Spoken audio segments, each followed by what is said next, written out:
दोस्तों, आज की कहानी एक सच्ची घटना पर आधारित है। एक ऐसी दास्तान जो मोहब्बत, डर और रहस्य के बीच झूलती है। कहते हैं, कभी कभी इंसान सिर्फ इंसानों से नहीं, बल्कि ऐसी रूहों से भी टकरा जाता है जो मोहब्बत भी करते हैं और अपने साथ हमेशा के लिए ले भी जाते हैं। आधी रात का वक्त था। एक पुराना रिक्शा वीरान जंगल से होकर गुजर रहा था। रिक्शे में बैठी थीं जमीला बेगम और उनकी 3 औलादें, सबा, सारा और साकिब। जमीला बेगम गुस्से में, मैंने कहा था ना सबा, सुबह निकलते हैं। ये रात का वक्त रास्ता नहीं है। सबा धीरे से, अम्मी, कल मेरा पेपर है। पूरा साल मेहनत की है, अब पीछे नहीं हट सकती। रिक्शा अचानक झटके से रुक गया। ड्राइवर नीचे उतरा, कुछ देखने लगा। सबा ने खिड़की से बाहर झांका। एक पेड़ था, बरगद का पेड़। उसकी शाखाओं में कुछ चमक रहा था। सबा हैरान होकर, अम्मी, देखिए, उस पेड़ पर जैसे दिए जल रहे हैं। जमीला बेगम, खामोश रहो सबा, रात के वक्त ऐसी बातें नहीं करते। लेकिन सबा रुकने वाली नहीं थी। वो धीरे धीरे रिक्शे से उतरी। हवा में ठंडक थी और जमीन पर अजीब सी गंध फैली हुई थी। वो पेड़ के पास पहुंची और तभी फुसफुसाहट, धीमे स्वर में, तुम डरती क्यों हो? मैं तुम्हारा कुछ नहीं बिगाड़ूंगा। सबा सहमकर, का कौन है वहाँ? कोई जवाब नहीं आया, बस हवा का झोंका और फिर सन्नाटा। वो लौट आई, मगर उसकी आंखों में कुछ बदल गया था। एक अनजानी हलचल, एक अनकहा डर और एक अजीब आकर्षण। रात को नींद नहीं आई। खिड़की से आती हवा में वही खुशबू थी। और तभी वही आवाज, धीमे स्वर में, तुम मुझे बुलाती हो और मैं आ जाता हूँ। सबा धीरे से, कौन हो तुम? आवाज आई। मैं वो हूँ जो उस पेड़ का रक्षक है। मैं जिन्न हूँ। और यहीं से शुरू होती है एक इंसानी लड़की और जिन्नज़ादे की मोहब्बत की सच्ची दास्तान।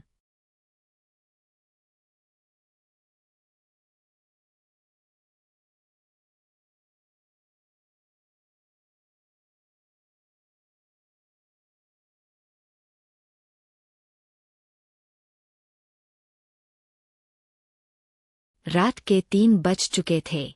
सबा की खिड़की से चांदनी अंदर आ रही थी। कमरा खामोश था, लेकिन हवा में किसी की मौजूदगी थी। आवाज आई, मैं आ गया हूँ। सबा, कौन हो तुम? नाम तो बताओ। जिन्नज़ादा। मुझे लोग जिन्नज़ादा कहते हैं। मैं इंसान नहीं, पर तुमसे दूर भी नहीं रह सकता। धीरे धीरे सबा और वो जिन्न एक दूसरे से बातें करने लगे। हर रात खिड़की खुलती और हवा में वही धीमी खुशबू घुल जाती। सबा की मुस्कुराहट लौट आई थी। सबा, क्या जिन्न भी प्यार करते हैं? जिन्नज़ादा, प्यार तो वो एहसास है जो जिन्न और इंसान की हदें मिटा देता है। अब वो हर वक्त सबा के आसपास रहता। हर मुश्किल आसान लगने लगी थी। लेकिन सारा ने नोटिस किया। सारा, सबा, तू रात को किससे बातें करती है? तेरे कमरे में खुशबू क्यों रहती है? सबा झूठ बोलते हुए, बस हवा से। एक रात सबा ने हिम्मत की और बोली, अगर तुम मुझसे सच में प्यार करते हो तो सामने आओ। हवा थम गई, नीली रोशनी फैली और फिर वो सामने था। सबा सहमी हुई, तुम इतने खूबसूरत क्यों हो? जिन्नज़ादा, क्योंकि तुम्हारी नज़र मुझे वैसा ही देखना चाहती है। वो करीब आया, मगर छू नहीं पाया। जिन्नज़ादा, हमारे बीच एक हद है सबा, मैं उसे लांघ नहीं सकता, लेकिन तुम्हारी सांसों में रह सकता हूँ। अब सबा की दुनिया उसी जिन्न के इर्दगिर्द घूमने लगी थी। पर एक रात उसकी आवाज गुस्से में थी। जिन्नज़ादा, लोगों से मत कहना कि मैं तुम्हारे साथ हूँ। ये मोहब्बत हमारी है, दुनिया की नहीं। सबा हंसकर, तो चले जाओ। जिन्न ज्यादा, मत कहना कि मैंने चेताया नहीं। वो चला गया और सबा की दुनिया अंधेरे में डूब गई। अब वो सिर्फ उसका इंतजार थी। अब सबा उससे दिल की गहराइयों से प्यार करने लगी थी। उसका इतंजार उसका सबसे बड़ा दुश्मन बन गया था। एक रात सबा खिड़की के पास खड़ी उसी जिन के ख्यालों में खोई थी, हाथ में नीला गुलाब, जो अब मुरझा गया था। अचानक जिनज़ादा की आवाज आई, अगर तुम चाहो तो मैं तुम्हें अपने साथ ले जा सकता हूँ। सबा धीरे से, अगर मैं चली गई तो मेरी अम्मी का क्या होगा? वो मुझसे बहुत प्यार करती है। जिन ज़्यादा, मैं उनके ख्वाबों में तुम्हें खुश दिखाऊंगा।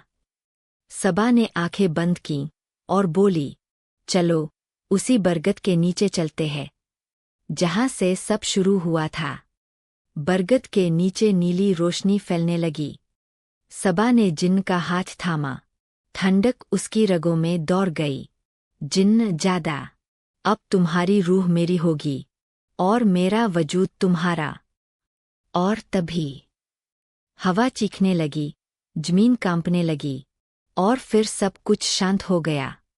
बस एक नीला गुलाब रह गया। सुबह जब लोग वहां पहुंचे तो सबा का कोई निशान नहीं था। पर जमीला बेगम कहती है, वो हर रात ख्वाब में आती है, मुस्कुराती हुई, नीली रोशनी में। 3 साल बाद साकिब उसी पेड़ के नीचे गया। हवा में वही खुशबू थी। शाकिब के कानों में धीमी आवाज आई, भाई। साकिब एकदम से सहम गया और बोला, सबा, तुम कहाँ हो सबा? सबा की रूह, मैं बहुत खुश हूँ शाकिब। मैं अब उसी के साथ रहती हूँ। और अम्मी से कह देना, डरे नहीं, अब मैं जिन्नातों की रानी बन गई हूँ। कहते हैं, आज भी उस बरगद के नीचे नीली रोशनी दिखती है, कभी किसी की हंसी, कभी किसी की परछाई। वो सबा है जो अपने जिनजादे के साथ रूह की दुनिया में अमर हो चुकी है। मोहब्बत अगर सच्ची हो तो मौत भी जुदा नहीं कर सकती। कहानी पसंद आई हो तो लाइक करना ना भूलें। आपके लाइक से हमें बहुत मोटिवेशन मिलती है। मिलते हैं अगली कहानी में।